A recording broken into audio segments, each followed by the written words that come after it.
Jennifer Martinez, a 34-year-old pediatric nurse and devoted single mother, thought her biggest challenge was balancing 12-hour hospital shifts with raising her 8-year-old daughter Lucy.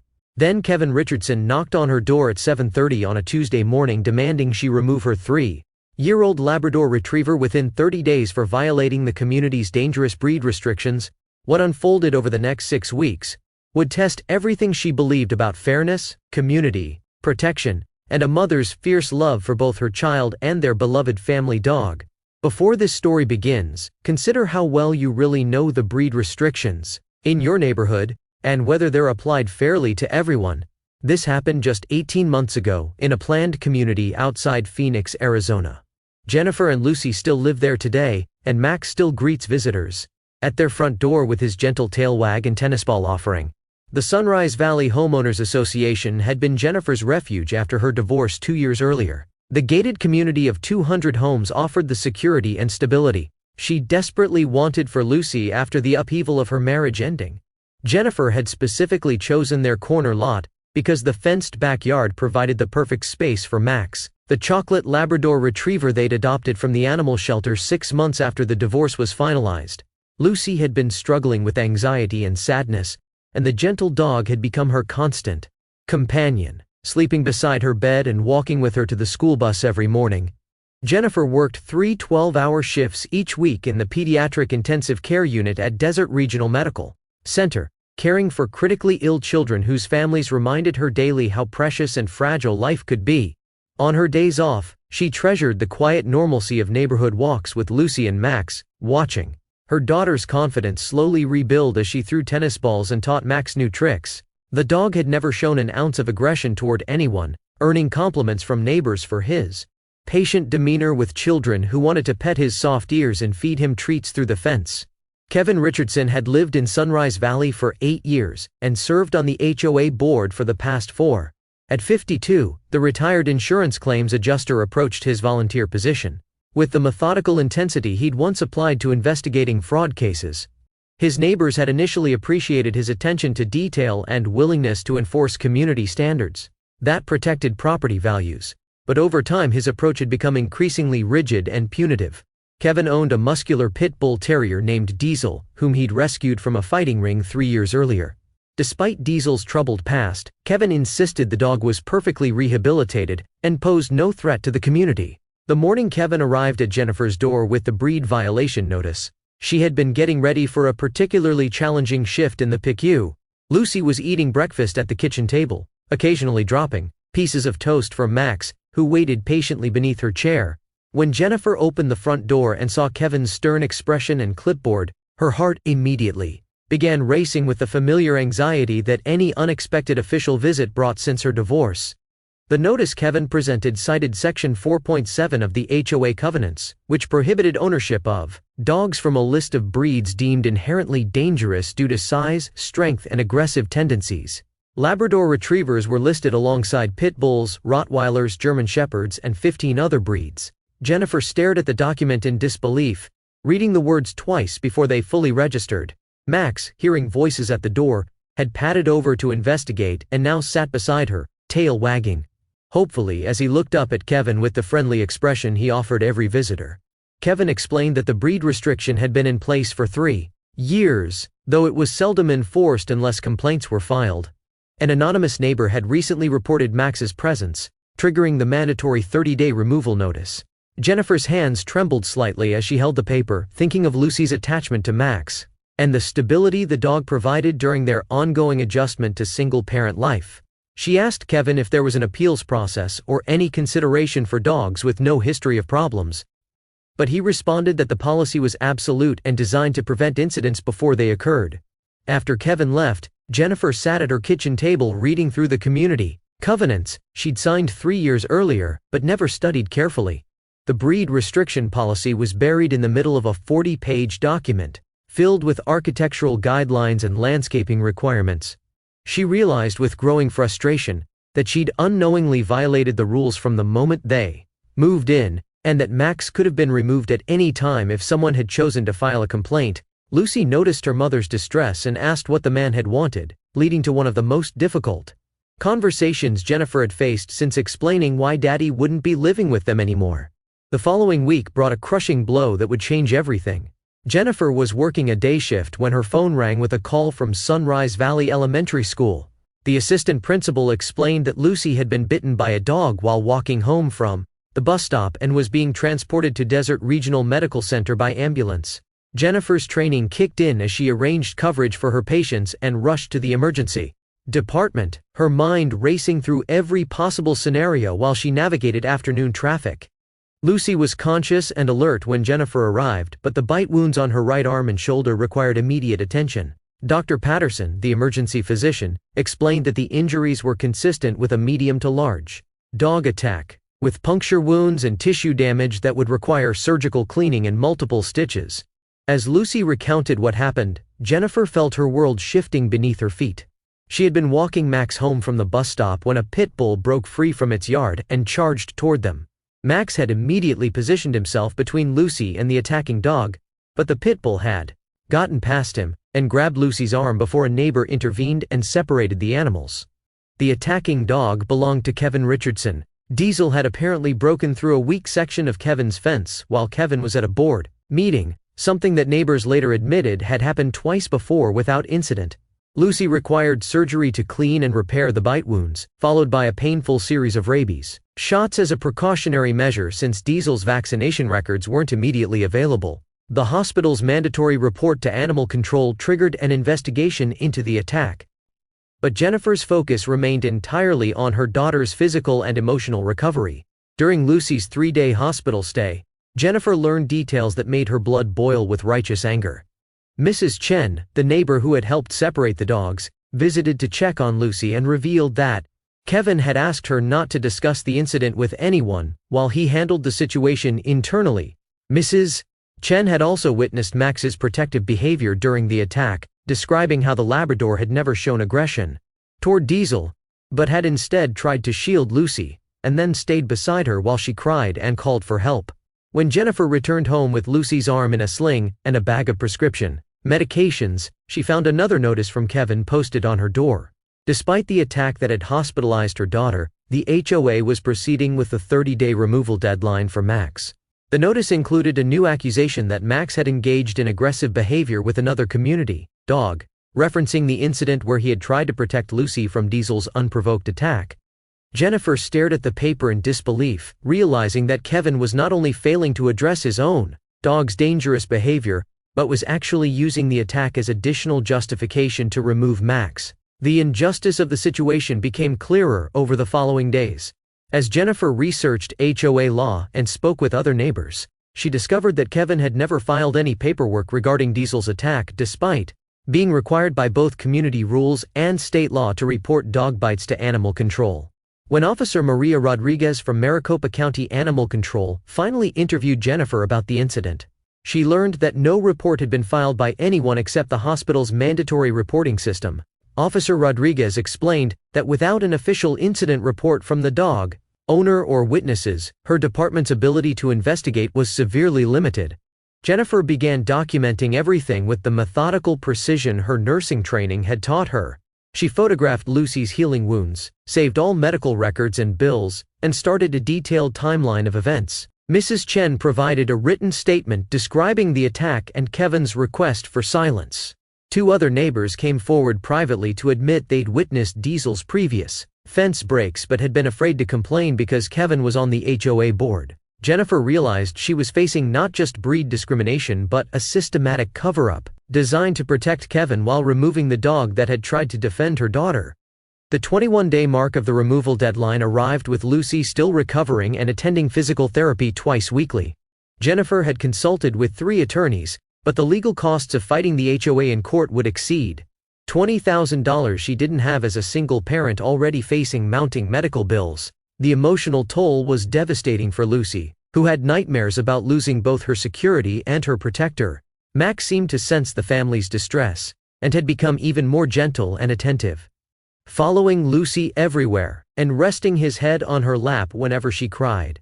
Dr. Patricia Williams, Lucy's pediatric counselor, provided a letter explaining that removing Max would constitute additional trauma for a child already struggling with anxiety and recovery from a dog attack.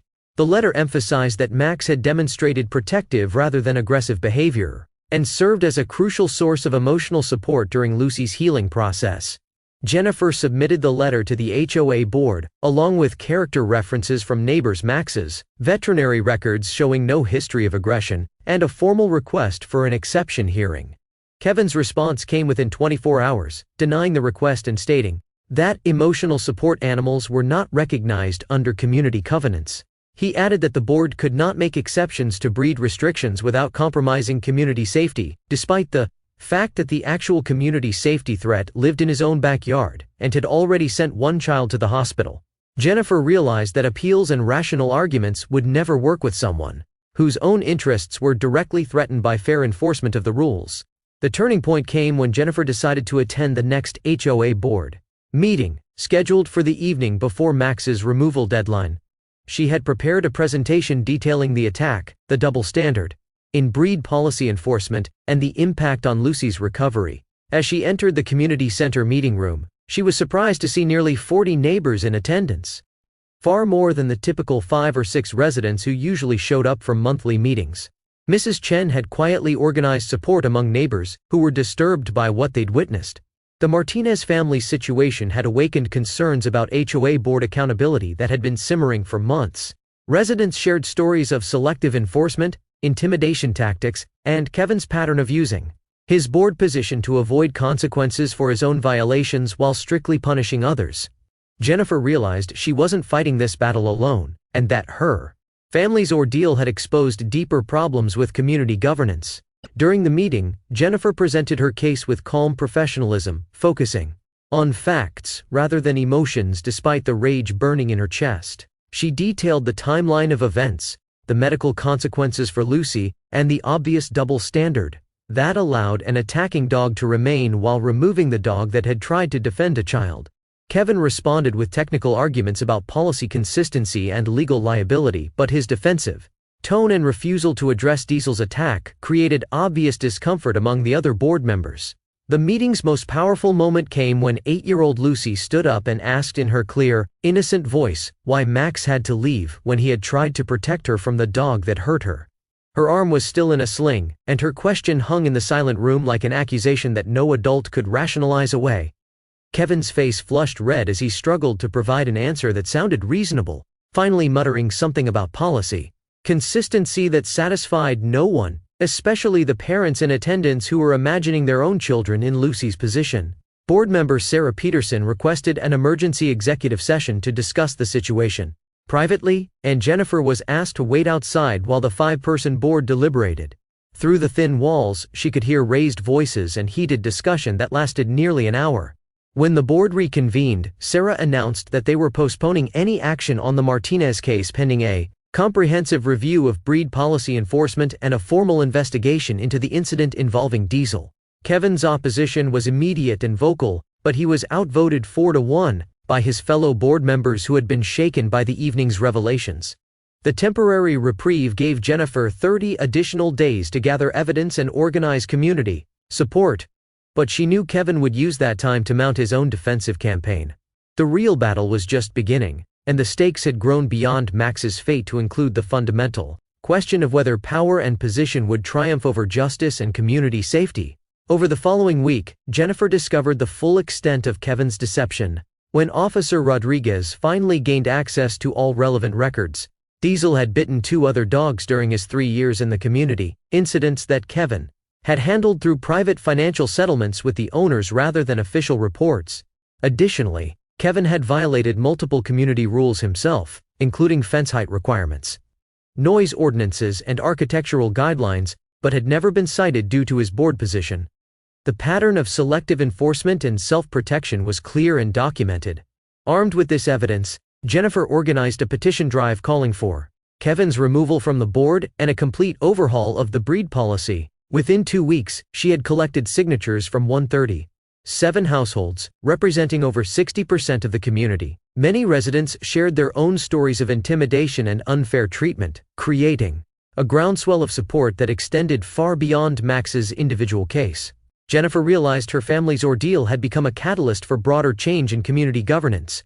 The investigation by Animal Control resulted in Diesel being officially classified as a dangerous dog, requiring special containment measures and insurance that Kevin was unable or unwilling to obtain. Faced with his own 30-day removal deadline, Kevin finally understood the pressure he had placed on other families, though his reaction was anger rather than empathy. He accused Jennifer of orchestrating a witch hunt and threatened legal action against neighbors who had provided statements about his pattern of misconduct. Kevin's threats backfired spectacularly when they were reported in the local newspaper, which had picked up the story after receiving tips from several Sunrise Valley residents.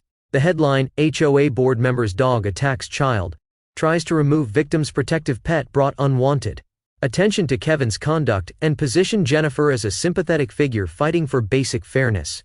The article included quotes from Dr. Williams about the importance of Max to Lucy's recovery, and from Officer Rodriguez about the proper procedures Kevin had failed to follow. Public pressure and media scrutiny accelerated the board's investigation, leading to Kevin's resignation 2 weeks before the scheduled vote on his removal. His departure eliminated the primary obstacle to fair resolution, and the new board majority immediately voted to grandfather all current pets regardless of breed while implementing new policies based on individual behavior rather than breed classification. Max was officially cleared to remain, and Diesel was quietly relocated by Kevin to a property outside the community where his containment requirements could be met. The resolution brought profound relief but also lasting change to Jennifer's perspective on community involvement and advocacy. She realized that her medical training in patient advocacy had prepared her well for fighting systemic injustice and that her success had created both opportunity and responsibility to help other families facing similar challenges. Lucy's physical wounds healed completely, but the experience had taught her valuable lessons about standing up to unfairness and protecting those who cannot protect themselves. 6 months after the crisis began, Jennifer was elected to the HOA board on a platform of transparency, fairness, and accountability. Her first initiative was implementing a conflict of interest policy preventing board members from making decisions about their own violations. She also established an appeals process for all HOA actions and created community education programs about resident rights and responsibilities. The changes transformed Sunrise Valley from a community governed by fear and favoritism into one built on mutual respect and genuine concern for everyone's well-being. Max continued to thrive as Lucy's loyal companion and community favorite, often visited by children who brought him toys and treats. His gentle nature and protective instincts made him a symbol of the positive changes in community culture, representing the possibility of judging individuals by their actions rather than their category or classification. Lucy's confidence returned stronger than before, built on the knowledge that her mother would fight fiercely to protect what mattered most, and that their community could be a place where fairness and kindness prevailed. The medical bills from Lucy's attack were eventually covered through Kevin's homeowner's insurance, though the claim process revealed additional incidents involving Diesel that Kevin had concealed from his insurance company. The financial consequences of his deception extended far beyond the immediate medical costs, leading to policy cancellation and difficulty obtaining coverage elsewhere. Jennifer felt no satisfaction in Kevin's struggles, but she recognized the importance of consequences that matched the severity of endangering children and abusing positions of trust. Dr. Williams noted remarkable progress in Lucy's emotional recovery, attributing much of her healing to witnessing her mother's successful fight for justice and Max's continued presence during therapy sessions. The experience had transformed a traumatic attack into a powerful lesson about resilience, advocacy, and the importance of standing up for what's right even when the odds seem insurmountable. Lucy began speaking confidently about unfairness and helping others, showing emotional growth that impressed her counselor and teachers. The story of Jennifer's fight spread throughout Arizona HOA communities, inspiring other residents to challenge discriminatory policies and demand accountability from their boards. She received dozens of calls and emails from families facing similar situations, and she began volunteering as an advocate and resource person for homeowners navigating conflicts with their associations. Her nursing skills in crisis management and patient advocacy translated perfectly to helping families organize their cases and present them effectively. Today, Sunrise Valley operates under policies that evaluate dogs individually based on behavior, training, and owner responsibility rather than breed classifications. The community has experienced no serious dog incidents since implementing the new system, while several families previously forced to relocate due to breed restrictions have returned with their beloved pets. The change demonstrated that fair behavior-based policies actually improve community safety by focusing on real risk factors rather than unfounded prejudices. Jennifer's relationship with her neighbors deepened through their shared experience of creating positive change. Mrs. Chen became a close family friend, often joining Jennifer and Lucy for evening walks with Max through their peaceful community. The bonds forged during the crisis continued to strengthen the fabric of neighborhood life, proving that standing together against injustice creates lasting connections and mutual support systems. Lucy's arm bore small scars from Diesel's attack, but she wore them without shame or fear, understanding they represented both her own courage and Max's protective love. She often told friends the story of how her mom fought to keep their family together, inspiring other children to believe that adults could and would take action when something was wrong. Her confidence and sense of security had been restored not just through Max's presence but through witnessing her mother's successful advocacy and the community's ultimate commitment to fairness. The transformation of Sunrise Valley from a community ruled by arbitrary power to one governed by fairness and transparency became a model for other HOAs struggling with similar issues. Jennifer's methodical approach to documentation, community organizing, and media engagement provided a blueprint that other residents could follow when facing their own battles against discrimination and abuse of authority. Her story proved that ordinary people armed with determination and community support could overcome seemingly impossible odds and create lasting positive change. After this situation unfolded in your neighborhood, would you find the courage to stand up like Jennifer did? Sometimes protecting what matters most requires us to discover strength we never knew we had. Jennifer learned that fighting injustice isn't just about winning individual battles. It's about creating communities where fairness, compassion, and accountability ensure that every family can find security and belonging. The bonds between a child and her protective companion, and between a mother and her determination to shield her daughter from harm, proved stronger than arbitrary rules and corrupt authority, transforming not just one